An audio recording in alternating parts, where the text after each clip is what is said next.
What's going on, YouTube? We're back again with another video. Today I want to show y'all something that's very important not a lot of people know about, and they will spend lots of money trying to fix this problem right here. Today this customer, her heater core is leaking, so it's pouring coolant out of it. She keeps on losing coolant, truck's overheating, everything else, that kind of situation. And on top of that, this thing's a van, so a lot of time, a lot of money would go into changing out a heater core in this thing. It's not going to be easy at all, and I would charge her a lot.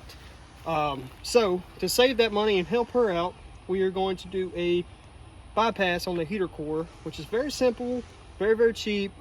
$4 part right here, very cheap. So what we're going to do here is we're just going to have, as you can see here, I've already took one of the hoses off. Now I've already kinked it on the back side of the doghouse. I've already kinked that line so we don't have any coolant coming out of it. But I pulled this line off of the heater core, which is back in here. Can't really see it all that well. That's the inlet hose line for the heater core, where coolant's going to pass through there, and it's going to come around through the heater core, giving heat to the driver, to the cab, and then coming out of this line right here and going back and circulating through the system like coolant does. So what we're going to do here is we're going to take both of these hoses off of here. Very simple. Pull the hoses off. You can get rid of these ends right here because you're not going to need them anymore. And then you get this little part right here, and you connect the two hoses together. Clamp it down, good to go. No more leak. It won't have heat, but being this is in Louisiana, it doesn't get very cold hardly ever, and you know, and she also has another heating unit in the back that will be strong enough to heat the rest of the van. So we're going to bypass it today so that she doesn't really need this heat up here anymore, and it's leaking anyway, and it's going to cost a lot to fix that.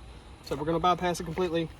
She won't have heat up here, but she won't have a coolant leak, and it won't overheat no more. So let's get to it. I'll show y'all just for reference. Now on this, it's going to be a lot different from any other vehicle, but being this is a handicap van, they have what they call a doghouse right here, where you can pull this compartment back because the engine is pushed so far back into the cab that you have this doghouse thing. You can pull these latches and pull it back out the way like that, and then you can have the back of the engine, everything all right there. You can go ahead and show them that. As you can see, I got some vice grips, and also got a hose clamp that clamps down those hoses also, just to keep the coolant from keep on passing through there, because it will if you do not clamp it down. This model, the hoses are actually formed in a certain way, so in order for us not to have to change the actual hose itself into just a regular hose where it can flex in all different kind of directions, the way we're going to cut this is right here. This one is coming down, so we're going to cut it right down here at the bottom when it gets done coming down and it's going in. We're going to cut it right there, and this one we're going to cut the end off like right here. And what I'm going to do is I'm going to put this one under, and I'm going to put that one on top and put that piece in the middle. That way it makes a perfect U and it comes back around. So let's get to it. Oh, man. I wish I had my actual hose cutters. It'd be nice, but these side cutters will do. Okay, so if you're doing this, make sure you're smarter than me. Make sure you're smarter than me, and always measure the hose that's on the vehicle to make sure you get the right hose.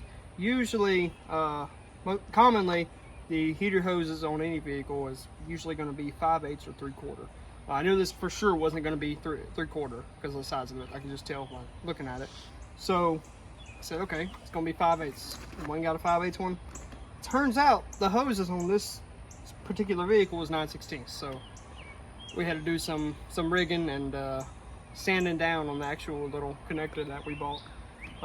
But after some dirty hands later and a little bit of hard work, we got it to fit. I've got both sides on. All I have to do is tighten down the clamp for the upper part of the hose right here, and bottom hose is already tightened down, everything ready to go. So I just got to tighten down this side right here, and after that we can put some coolant in it and fire it up, make sure it ain't gonna leak.